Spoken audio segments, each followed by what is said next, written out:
bom dia a todos. Bom, ele já me apresentou, né? Meu nome é Carla Geller Costa, assim como eu imagino que a maioria de vocês sou bióloga também, né? Bom, esse é o tema, então, da palestra Mudanças Climáticas e Agricultura Regenerativa, Novas Perspectivas para a Biologia. A gente escolheu esse tema para quê? Para trazer para vocês uma perspectiva diferente da atuação do biólogo dentro da agricultura, né? Porque quando a gente fala em agricultura, a gente só pensa em quem? Agrônomos. Tá? Não desfazendo dos agrônomos, pelo amor de Deus, eles são ótimos, são super importantes, mas os biólogos também têm área de atuação dentro dessa temática e que muitas vezes a gente acaba esquecendo, fica focado mais no que a gente acha que é só da biologia. Bom, eu sou bióloga, sou pedagoga, fiz mestrado e doutorado fiz mestrado em recursos naturais e doutorado em ecologia aplicada. Eu tenho pós-doutorado em ecologia geral. Já trabalhei na academia, dei aula durante muitos anos na universidade, no ensino médio, ensino fundamental. Já trabalhei também com consultoria, ainda trabalho com um pouco com consultoria ambiental na parte de fauna, que é a minha área, né, de especialidade. Depois da academia, eu fui trabalhar na assessoria parlamentar, que é uma outra área muito importante. Eu vou falar aqui rapidinho, mas eu sugiro que vocês pesquisem muito sobre isso, porque, para mim, abriu o mundo, depois que eu fui trabalhar com assessoria parlamentar. E aí, eu trabalhei com deputado federal, mas dá para trabalhar com vereador, em todas as instâncias. É extremamente importante. Os parlamentares não têm a menor noção do que são as questões ambientais. Os que têm, alguns até têm, mas são poucos. E aí eu acho que, se a nossa função é cobrar deles, eu acho que a nossa função também é oferecer informações para eles poderem atuar no que a gente quer que seja feito. Então, para mim foi importante, e toda vez que eu tenho a oportunidade de falar, eu falo, porque é bastante importante, a gente tem carência. Você chega nesses lugares, só tem advogado, advogado e advogado. Tá? Claro, se você tem um advogado que trabalha com direito ambiental, ele tem uma noção, mas ele tem noção do direito ambiental, e não das técnicas, dos processos biológicos que muitas vezes são necessários. Tá? Então, é uma área também, acho que aberta para vocês, e que eu sugiro que vocês corram atrás disso. E hoje eu estou trabalhando no setor empresarial. Vocês podem ver que eu sou uma pessoa, né, que meio que muda, não estou muito satisfeita num lugar só. Eu trabalho hoje no Conselho Empresarial Brasileiro para o Desenvolvimento Sustentável. O CEBEDES é o quê? É uma associação de grandes empresas brasileiras e multinacionais. Hoje a gente tem mais de 100 empresas, que o faturamento varia entre R$1 bilhão por ano, e essas empresas empregam cerca de 1 milhão de pessoas. Tá? São empresas grandes, eu não vou citar os nomes, mas o site é cebedes.org, então quem tiver curiosidade vai lá a gente tem a lista das nossas associadas. Qual é a função do CEBEDES? É guiar essas empresas nessa agenda do desenvolvimento sustentável. Se elas estão lá, é porque algumas delas, ou elas têm maturidade já o suficiente e querem continuar nessa pegada da sustentabilidade, ou algumas ainda estão começando esse processo. Então, realmente, nós estamos lá para ajudá-los nesse processo. Né? A gente, de novo, cobra das empresas que elas façam as coisas de forma correta e a gente está lá para que elas realmente façam e cobrar que elas façam. Nós atuamos nessas áreas. A gente tem uma Câmara Temática de Água, uma de Amazônia, de Biodiversidade, Clima, que agora o pessoal está todo lá na COP, inclusive, porque está rolando a COP, Impacto Social e Sistemas Alimentares, agroalimentares ou alimentares.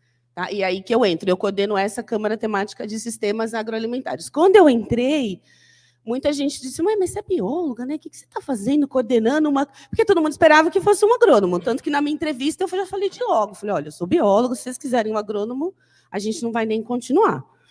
Mas aí eu tive a sorte de, querendo ou não, fazer toda a minha pós-graduação na Exalc, que é a Escola Superior de Agricultura, então isso acaba dando... Né, eu acabei entrando nessa questão da agricultura por causa disso, porque eu trabalhei com fauna em sistemas agrícolas, em paisagens agrícolas. Eu não fui trabalhar nas áreas mais lindas possíveis, eu fui trabalhar nas mais difíceis, que são os fragmentos que estão no meio dessa paisagem agrícola. Isso me trouxe também, estar nessa interface com a agricultura, com a agronomia, me trouxe um conhecimento que a biologia, de fato, não me deu. E que, não, obviamente, não é para isso na graduação. Então, também isso me enriqueceu muito a minha vida, tanto pessoal quanto profissional. E dentro do CEBEDES, a gente tem 3 biólogos. Eu, trabalhando com sistemas agroalimentares, o meu diretor executivo, que o André até conheceu, a gente conheceu, é biólogo também. E a gente tem no Rio de Janeiro uma analista de biodiversidade que trabalha na Câmara de Biodiversidade, que é bióloga também. E a gente está, eu pelo menos faço sempre exercício para aumentar esse número de biólogos ali dentro. Aqui é só uma fotinha do site, se alguém tiver curiosidade para entrar, fiquem à vontade. Bom, agricultura. Todo mundo sabe que é agricultura, né? Não preciso aqui dizer a origem da agricultura. É o setor que mais contribui com quase 25% do PIB nacional.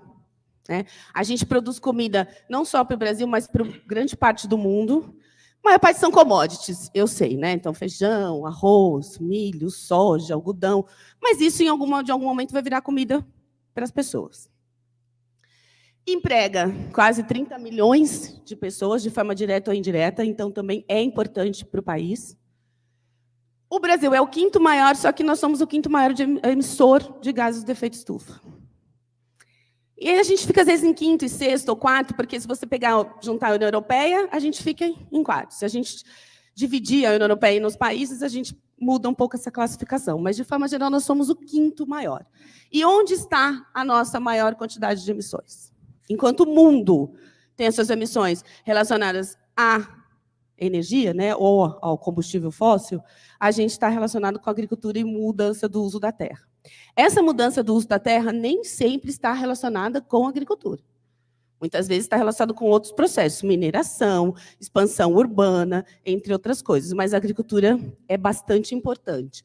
Olha, 50% é de desmatamento e 20% vem da agricultura e da pecuária. Lembrando que a pecuária, a gente tem bastante problema, não por causa do metano, que é um gás que sai por causa do processo digestivo dos ruminantes. Né? Então, muita gente acha que é o pum, vamos dizer assim, do gado. Não, não é. Vamos dizer assim, seria o arroto dele. Né? Vamos pensar assim. É o gás que vem da produção entérica do gado e não é necessariamente do processo de digestão do intestino. Então, como que a gente muda isso? A gente vai parar de produzir comida? Acho que não dá, por enquanto, né? Se a gente não faz fotossíntese, eu adoraria ficar lá no sol, não precisar comer nada. Mas a gente tem que mudar isso. E como mudar isso? E aqui eu trouxe esse gráfico que é do SEG, que está lá na internet para todo mundo. A gente pode fazer várias simulações. Esse é o geral, que ele traz os processos que emitem mais gases, né? E a gente vê aqui, olha, a mudança do uso da terra é esse verdinho. Teve uma época que foi bastante alto, vem diminuindo, porque a gente vem cada vez mais cobrando, né, das empresas e desse setor. E aqui a agropecuária é o segundo maior. Se a gente juntar a mudança do uso da terra provocada pela agricultura, pelo avanço de algumas culturas sobre vegetação nativa, e também o uso da terra por outros processos, não tem para ninguém na questão de emissão de gases. Nós temos esse grande problema no Brasil. O desmatamento tem diminuído, vocês viram recentemente, caiu um pouco, mas é muito pouco do que a gente realmente precisa, né? Porque cai na Amazônia, aumenta no Cerrado, o Pampa está sendo completamente destruído, enfim, todos os nossos biomas estão com esse problema. O fogo no Pantanal, enfim, a gente tem sérios problemas relacionados a isso. Mudanças climáticas. Alguém aqui acha que é uma fantasia da cabeça das pessoas? Então, que bom, né? A gente já está numa fase de não falar mais em vamos nos adequar, ou vamos combater. A gente vai ter que se adaptar, porque elas estão aí. Né? Vídeo que está acontecendo lá fora, todo mundo está sentindo isso, não é só no Brasil. A gente tem ondas de calor, secas extremas, chuvas extremas em outros lugares, queimadas, como eu acabei de falar no Pantanal. Enfim, a gente está tendo processos que não existiam, se existiam como em menor frequência, a gente ainda não percebia, mas esse ano, para mim, ficou muito evidente tudo isso, acho que não tem mais como negar. Isso causa não só prejuízos ambientais, a gente acaba vendo sempre, né, primeiramente, o prejuízo ambiental, mas causa prejuízos sociais. A gente vê toda essa injustiça ambiental que ocorre aqui no Brasil e no mundo. E causa, principalmente, falando em agricultura, danos econômicos para as empresas, mas que acabam refletindo na mesa. Arroz. Quem gosta de arroz, eu sugiro estocar um pouco de arroz, porque o preço do arroz está aumentando cada vez mais. Com toda aquela chuva que deu no Rio Grande do Sul, que é o nosso maior produtor de arroz, a gente não vai, o arroz vai ficar mais caro porque não tem. E é o nosso vamos dizer assim, PF de todo dia, arroz e feijão. Né? Então, isso não bate, não reflete só no nosso bolso, mas reflete no bolso das empresas, dos processadores, enfim, de toda a cadeia agrícola. Uma primavera como nunca se viu e nunca se sentiu. Vocês já leram o livro Primavera Silenciosa? Se não leram, sugiro que leiam. Tá? Que é um livro bastante antigo, que foi reeditado depois de 40 anos, e ele fala sobre o uso de agrotóxicos. Mas se a gente for pensar hoje, a gente podia fazer, se a Rachel fosse viva, pedir para ela fazer um novo livro sobre, sei lá, a primavera do calor, porque não é uma primavera, né? É um verão e muito quente. Como eu disse, o setor agrícola é o que mais... Quando eu digo agrícola, eu estou juntando pecuária junto, tá, gente? Silvicultura, todo mundo junto. É o que mais emite, mas é o que também mais sofre dentro de todos esses setores. Porque se chover demais, estraga, se fizer seca demais, estraga, se fizer calor demais, também não produz. Eles ainda não são tão sensíveis a isso. Tá? Eu lido com empresas muito sensíveis e que percebem isso muito facilmente, mas a gente também lida com fornecedores, ou seja, agricultores, que ainda não perceberam isso. Ou se não perceberam, ainda não internalizaram essa problemática. Não entenderam que não basta só chover ou não chover para ele poder produzir. Tá? Este ano, que ainda não acabou, eles estimam que já perderam 33 bilhões de reais. Só com esses problemas ambientais, sem falar outros tipos de problemas dentro do setor. Tá? Então, é bastante dinheiro para qualquer um, inclusive para as empresas. E como que a gente muda isso?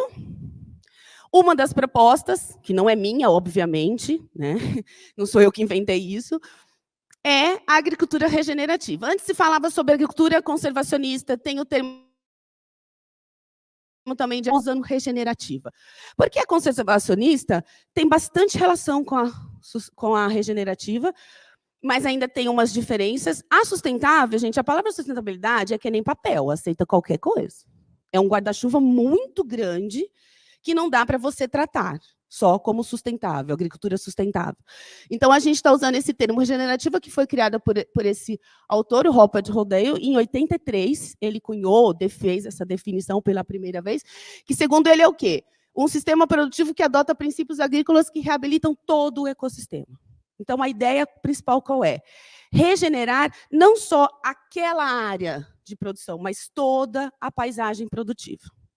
Pensando que numa paisagem agrícola você tem áreas agrícolas, mas você tem água, você tem áreas nativas, você tem, às vezes, pequenas áreas urbanas, você tem todo um ecossistema ali, que a gente chama, às vezes, de agroecossistema, que está ali em funcionamento. Então, a ideia é regenerar todo esse agroecossistema para que a sua produção seja realmente positiva ou até, às vezes, nula em questão de emissões de gases. Começou com a emissão dos gases. Tá? A ideia principal foi isso e a conservação do solo. Porque sem solo a gente não produz comida, né?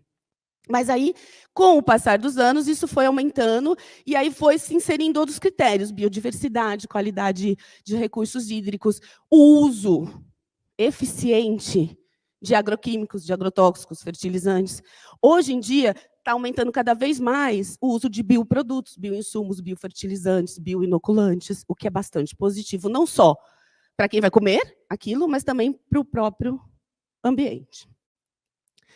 E aqui, de forma geral, é isso aqui. São práticas agrícolas sustentáveis, aí a gente usa sustentáveis, mas do ponto de vista social, econômico e ambiental.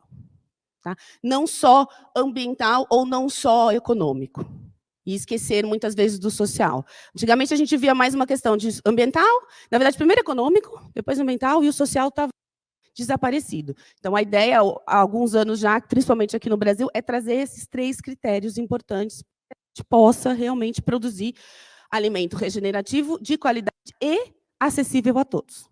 Porque uma das propostas que a gente, como CBEDS, mas também todo mundo que está trabalhando nesse tema no Brasil tem, é que o produto regenerativo não seja um produto de nicho de mercado, como se transformou o orgânico. Que é bacana, né? Mas, assim, tem hora que você não pode comprar, porque custa absurdamente mais caro. Eu entendo que o processo é mais complicado, muitas vezes você tem pequenos produtores, que isso tem que ter um valor agregado, mas não dá para todo mundo comer produto orgânico. E a ideia do regenerativo não é esse. É realmente dar escala a essa produção, para que a produção seja feita por grandes empresas, por grandes produtoras e que isso seja acessível a todo mundo. Que, com o passar do tempo, a gente não tenha mais aqueles produtos convencionais. Ou, se tiver, porque a gente não vai conseguir acabar, infelizmente, com eles, mas que eles sejam cada vez menores. Né? E aí, sim, eles sejam de nicho. Aí eu quero comer veneno, então vou lá e compro o produto com veneno. É uma opção que você tem. Hoje em dia, a gente é o contrário. Né? Eu não tenho, muitas vezes, a opção de não comprar um produto que tem muito agrotóxico ali naquela composição. Aqui são 2 fotos ou imagens do que a gente pode chamar de uma paisagem regenerativa. Então, aqui dá para ver, você tem culturas, monoculturas, mas você tem a pecuária, você tem áreas de vegetação nativa, que é o que a gente chama de paisagem agrícola. Tá? Mas o que acontece nessa paisagem de coisa, porque foi onde a gente fez o doutorado? Ela é regenerativa, de fato, não é porque eles ainda usam técnicas menos sustentáveis. Mas a paisagem está pronta para receber essas técnicas. Eu já tenho essa diversidade de componentes dentro da paisagem, só basta eu aplicar as técnicas mais favoráveis e mais sustentáveis.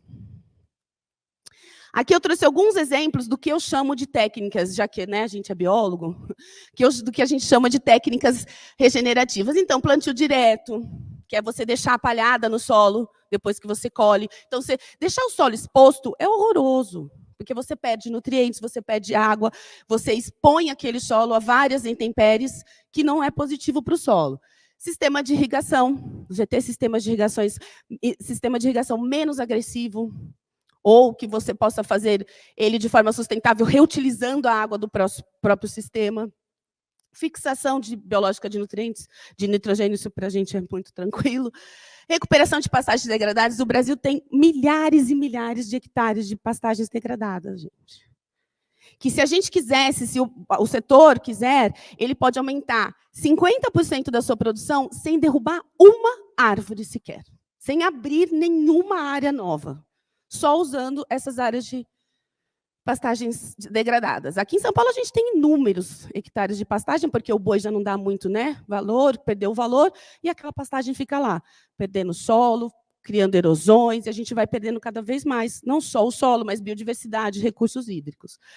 Integração pecuária-lavoura, que é a minha preferida, porque você tem pecuária, lavoura e floresta. Então, você tem plantação de árvores que podem ser nativas ou eucalipto. Eles preferem eucalipto porque é mais fácil depois para eles venderem. Isso traz mais retorno financeiro para o agricultor. Mas pode ser espécie nativa. Floresta, a pecuária. O gado, mas pode ser caprino, pode ser ovino, pode ser qualquer produção animal. E a lavoura, que você, enquanto você troca o gado de pastagem, de áreas, você vai colocar ali, geralmente, forrageiras. Feijão de corda, feijão guandu, crotalária, que é para nutrir aquele solo e também deixar aquela palhada em cima. Eu gosto muito dessa... Quem um dia tiver a oportunidade, vá visitar um LPF, que vocês vão ver como o gado fica... Claro que ele é mais feliz, porque é óbvio. Você está num pasto com sol a pino, aí você entra numa área de LPF que é fresco, porque tem floresta. Então, assim, não precisa também muita coisa para convencer alguém de que é importante. A questão do crédito de carbono, isso está na crista da onda, né? Se assim seja, que a gente consiga aprovar o nosso projeto de lei de mercado de carbono, que isso vai facilitar, claro que com regras muito claras, muito específicas para a gente evitar o greenwashing, né? Essa fantasia que as pessoas fazem. Eu estou fazendo, mas não está fazendo. Mas ele é importante. E a questão de bioenergia. A gente está falando lá na COP, transição energética. A gente tem empresas, tem fazendas que são completamente independentes da energia da rede. Eles produzem energia de biomassa, bagaço de cana, resto de madeira de eucalipto, fezes de animais. Então, assim, quem tem suínos, a avicultura, já está usando muito esse material orgânico, né, fezes, os dejetos dos animais, para produzir energia para a própria propriedade, e ainda eles vendem para a rede isso. Então, isso é uma coisa também, para mim, é um caminho sem volta. Cada vez mais isso está avançando. Fora a questão de energia solar também, que tem avançado bastante na agricultura. E aqui, que é o que é mais importante que eu vim falar para vocês, é como que um biólogo pode atuar nessa área. Então, eu separei em esses 5 grupinhos. No campo, a gente pode estar no campo coletando dados. Dados, gente, do que for. Atmosférico, do solo, da água, do ar, da biodiversidade, da flora doméstica, ou seja, daqueles cultivos que estão colocando ali. A gente faz controle biológico, bioinsumos. Então, você está no campo coletando essas informações. Coletando, monitorando essas informações, também é importante. Porque você tem que ter gente lá para monitorar. Precisa ser agrônomo? Não, obviamente que não. Eu, aliás, tive um orientador de doutorado que é agrônomo, mas ele é o melhor biólogo que eu já conheci na minha vida, porque ele de agrônomo não tem nada. Às vezes eu perguntava, viu, Luciano, mas e tal coisa? Ele, Carla, não sei isso. Eu falei, mas você não fez agronomia, gente? Você tinha que saber, né? Ele, não sei. Então, assim, tem áreas e a gente tem que estar ali, colocar o nosso pé ali. Restauração, eu vi que vai ter depois, né, uma mesa sobre restauração. Restauração não só da vegetação nativa, mas restauração do solo, dos recursos hídricos, que também são importantes ali para a produção. Avaliação de impacto ambiental, certificação e assistência técnica, gente. No campo, todo o resto que eu disse é importante. Mas o agricultor, seja ele enorme ou ele familiar, ele precisa de assistência técnica. Tá? Eu lido com empresas grandes e eles precisam de assistências técnicas. Ah, porque tem uma nova tecnologia, uma nova metodologia. Como é que faz isso? Vocês vão ter também uma palestra de SBN, de soluções baseadas na natureza. As empresas têm muitas dúvidas. Como que faz? O que é isso? Porque, lembrando também, nessas empresas, não existem quase biólogos. Quem é que faz a sustentabilidade nessas empresas? Administrador de empresa, engenheiro ambiental. De novo, não é nenhuma crítica a essas profissões, por favor. Tá? Mas, muitas vezes, não tem a formação necessária para aquilo. Então, a gente também tem que atuar nessas áreas. No processamento, atuando aí, gente, nas empresas que processam alimentos, que vêm dessa agricultura regenerativa. Tá? Em todos e qualquer lugar. Do escritório ao chão de fábrica, a gente pode estar ali. Tá? Existe essa possibilidade. Cabe a gente, biólogo, e aí o CRBio que dá todo esse apoio para a gente, a cada vez mais galgar fechar essas lacunas e galgar esses cargos dentro dessas empresas. Assim como eu estou hoje dentro do CEBEDS. Né? Pesquisa e desenvolvimento de tudo, porque a gente ainda precisa, principalmente em se tratando desse novo tema regenerativo, de sustentabilidade dentro desse setor, que ainda é um setor conservador. É bastante resistente, principalmente o agricultor. Ele é resistente, porque ele está fazendo há anos. O meu pai fazia assim, o meu avô fez assim, por que eu vou mudar? Está dando certo. Só que ele não consegue enxergar que talvez daqui a alguns anos já não dê mais certo. Quer dizer, esse ano acho que alguns já perceberam que alguma coisa vai ter que mudar. Tá? Então, é importante a gente estar fazendo pesquisas, para quem está na academia, isso também é importante, mas pesquisas voltadas para esse tipo de tema, tá? Voltada à agricultura. E, óbvio, a análise de dados. Eu vi que a gente teve uma palestra sobre, eu não sei se foi uma palestra, uma vez sobre tecnologia da informação. Isso é muito importante. O que eu faço? Não adianta eu ir no campo, coletei dados, desenvolvi os métodos bonitinhos, e o que eu faço com esses dados? Gente, o agricultor não sabe. As empresas não sabem como analisar aqueles dados. Cabe a gente também orientá-los a fazer isso. Então, está vendo aí? Você pode ter até uma empresa de consultoria relacionada a isso. Você não precisa nem estar dentro de uma empresa em si e ter a sua própria. Aplicação aqui. Eu coloquei sociedade civil. Então, a gente pode estar trabalhando em entidades da sociedade civil, né, as famosas ONGs, para que isso seja cobrado das empresas ou que ajudem a realizar isso. No setor de sustentabilidade empresarial, como eu já falei, e empresas de consultoria especializada. A agricultura regenerativa no Brasil ainda não está consolidada. A gente só tem uma empresa que faz certificação aqui no Brasil. Caríssima, por sinal, que não é nem brasileira a empresa. Eles vieram, abriram um escritório aqui, e que eles são os únicos que certificam a sua propriedade, se ela é regenerativa ou não. Tá? As empresas com quem eu trabalho, que são bem ricas, digamos assim, não querem pagar a certificação, porque é muito caro. E para elas não vem uma agregação de valor. Para elas é mais importante que ela seja reconhecida pela sociedade, que aquele produto é regenerativo, do que ter um selo. Achei que era um sinal para eu parar de falar. Do que ter um selo que certifique, como a gente tem dos orgânicos, por exemplo, ou do FSC, né, da questão do papel e da celulose. Então, é importante a gente ter essas empresas aqui no Brasil. Quem começar a fazer isso vai ter um rendimento financeiro bem bom, digamos assim. E o setor público, que eu falei no comecinho. Poder executivo, legislativo, nacional e subnacional é importante. Porque se eu quero... A gente não tem no Brasil um marco legal sobre agricultura regenerativa. Então, agora a gente está batalhando para que isso aconteça. E como que eu faço isso? Atuando no legislativo e no executivo. Senão, não sai.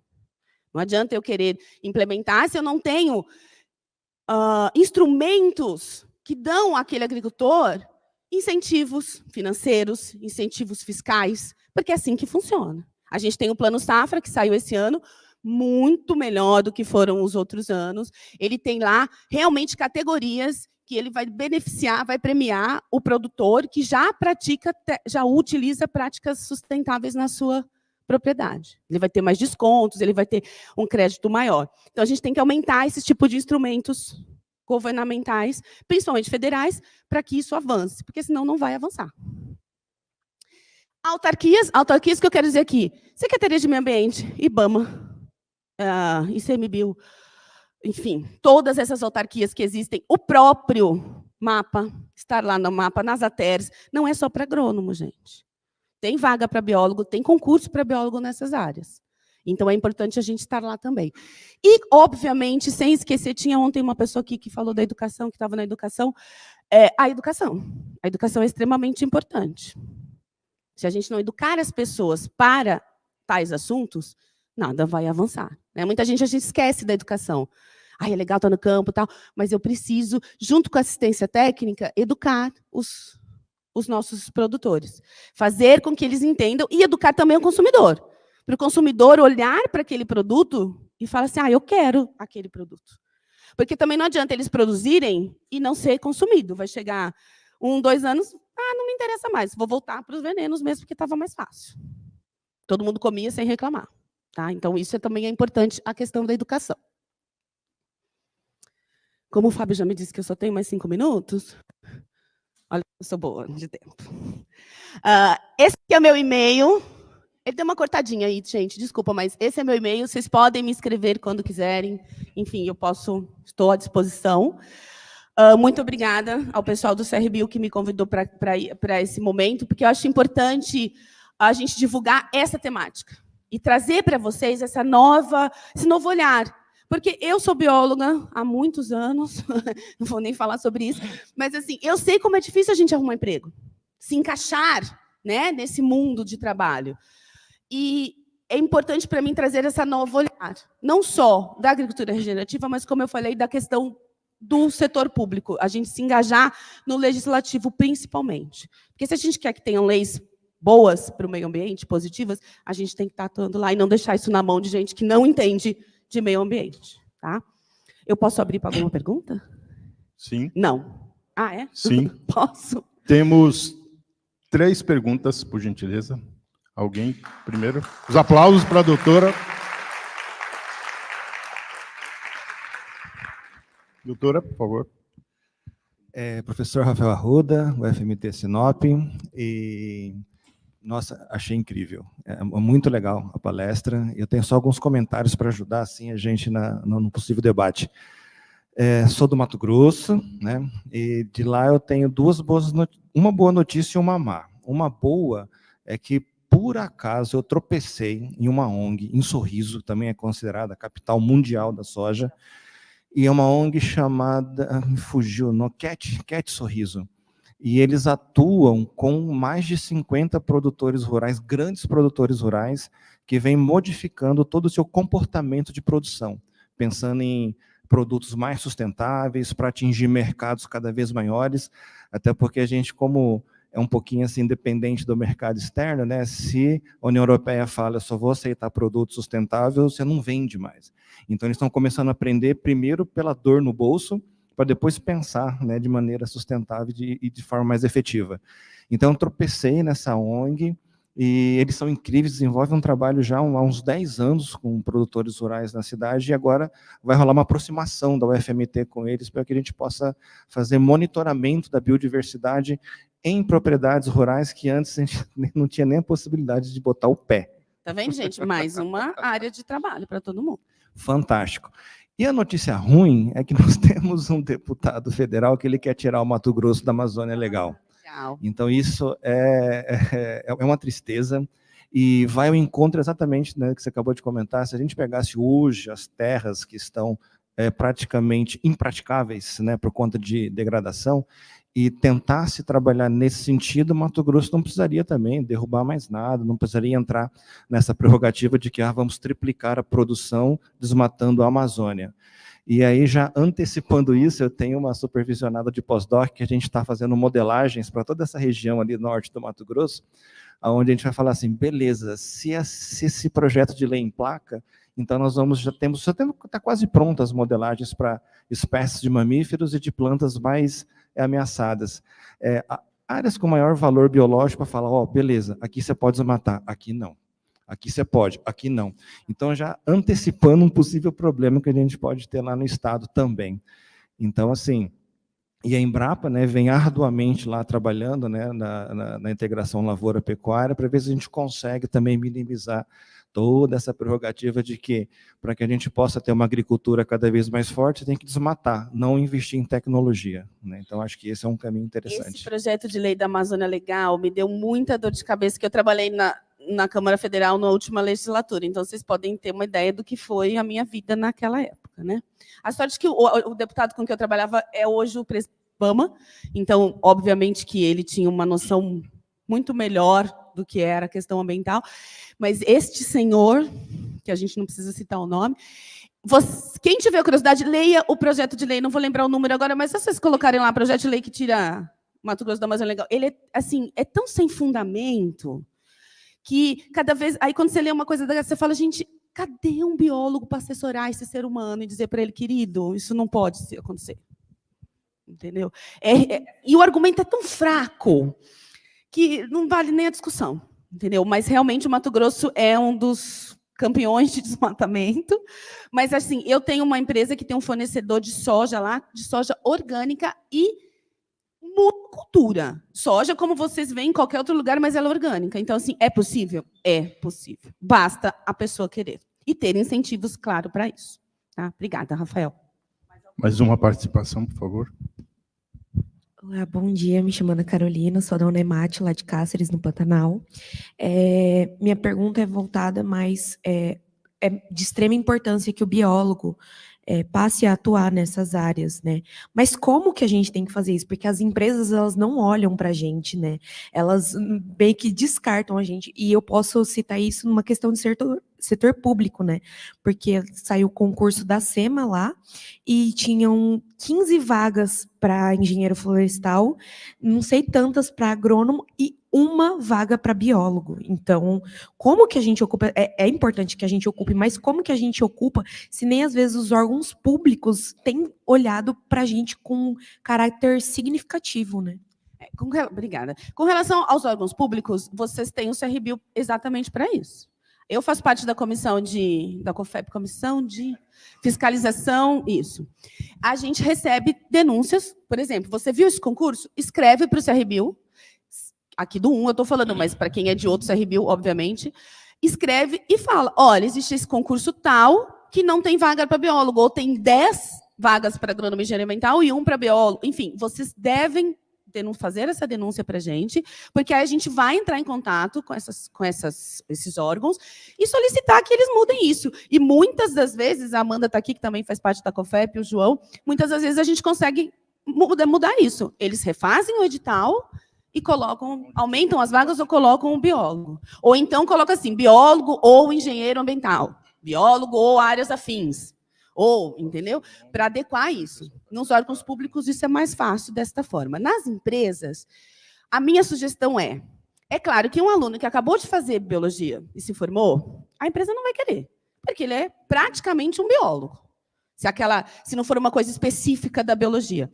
Mas aí, você pode fazer um mestrado, uma especialização, ou qualquer curso que seja numa área diferenciada. E aí você vai bater nas empresas, que é o que eu fiz muito. Ah, tinha vaga? Por que não tem para biólogo? Ah, não sei, mas está aqui. Você pega no conselho, tem. Quais são as nossas atividades previstas para um biólogo? Olha, está aqui. Eu posso concorrer, você deve olhar para mim. Isso é uma questão, infelizmente, que vai ter que partir da gente como profissional e cada vez mais cobrando. E, gente, aproveitar hoje que existe mídia, né? Na minha época, quando eu comecei a trabalhar, não existia esse negócio de internet, mídia e tal. Vamos colocar na mídia, coloca no Instagram, marca a empresa. Assim como a gente marcava os deputados e o negócio resolvia muito rapidinho, ou pelo menos eles vinham falar com a gente, marca a empresa, marca a SEMA, marca a empresa, qualquer coisa, o órgão público que for. Viu? E aí, isso está errado. Porque, gente, hoje, para eles, é muito importante que eles tenham uma imagem positiva. Isso vale mais do que qualquer outra coisa. Você ficar colocando uma coisa negativa, marcando essas empresas, resolve muito rápido. Eu, pelo menos, consegui resolver vários problemas meus assim, com essa coisa de marcar as empresas. Tá? Mais uma participação, por favor. Ô, Carla, tudo bom? Maneco, meu nome é Maneco. Só complementando algumas coisas, assim, tá tendo essa mudança já no agro, de modo geral, né? Se a gente pegar, por exemplo, o controle de nematóide hoje em dia, 99% é bionematicida que a gente utiliza, né? Você falou também aqui de plantio direto, e a gente tem já por volta aí de 40 milhões de hectares de plantio direto aqui no Brasil. Então as coisas estão acontecendo, não são a agricultura regenerativa no cerne dela, mas as coisas estão acontecendo, né? O controle biológico está aí, é uma realidade, e a questão que a amiga falou lá também do papel do biólogo, como é que a gente chega nas empresas, as empresas hoje em dia estão desesperadas por biólogos que estão fazendo o controle biológico. Então, se você se especializa nessa área, não vai faltar emprego. Não, isso é verdade. A gente faz plantio direto há 50 anos no Brasil, né? E só agora isso ficou evidente. Tá? No começo, o pessoal achou que ia ter mais pragas, porque você ia deixar palhada, e se provou que não, isso é mentira. E é exatamente isso, tem que cobrar das empresas, tá, gente? Olha, o Fábio está dizendo aqui que eu tenho que parar. Mas eu vou ficar aqui, se alguém quiser depois conversar ou me escrever, fiquem à vontade, tá? Muito obrigada.